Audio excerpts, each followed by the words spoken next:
एक छोटे से खेत में एक जवान लड़का और उसका दादा मिट्टी खोद रहे थे। वे मिट्टी को पलट रहे थे, उसकी गांठों को तोड़ रहे थे ताकि मिट्टी उस वर्ष की बुआई के लिए अच्छे से तैयार हो सके। उस काम में काफी कड़ी मेहनत थी, लेकिन उनके सभी प्रयास एक अच्छी फसल प्राप्त करने के लिए आवश्यक थी। बूढ़ा आदमी अपने 70 की उम्र में भी अच्छी तरह से कड़ी मेहनत कर रहा था। हाँ, थकान से वो काफी हद तक हाफ रहा था। हर प्रहार के जोर से उसके माथे से पसीना टपकता था, लेकिन फिर भी वह शिकायत नहीं कर रहा था। उसका पोता, जो सहज 17 साल का था, तंदुरुस्त और ताकतवर, वह मिट्टी को पलटते और गड्ढों को तोड़ने में लगती मेहनत और ताकत के लिए कोसता। फिर वह खड़े होकर वह हाँफता और थोड़ी देर के लिए रुक जाता।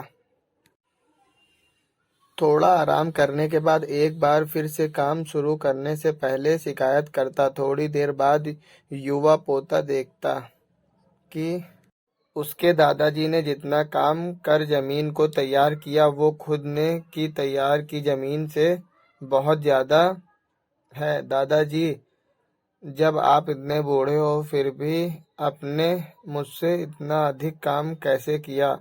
पोता अपने दादा से पूछता है।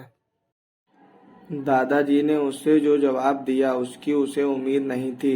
जब हम किसी काम को मुश्किल मानते हैं और उसके बारे में ज़्यादा सोचते हैं तो सच में मुश्किल हो जाता है, और हम बिना सोचे जब उसे करते और करते ही रहते हैं वो आसान हो जाता है। पोता थोड़ा अचंभित हो जाता है, इसलिए दादाजी अपनी बात जारी रखते हैं। जब हम अपना समय यह सोचने में बिताते हैं कि कोई काम कितना कठिन है और अभी कितना सारा बाकी है, तब हमारा मन बहाने बनाने लगता है।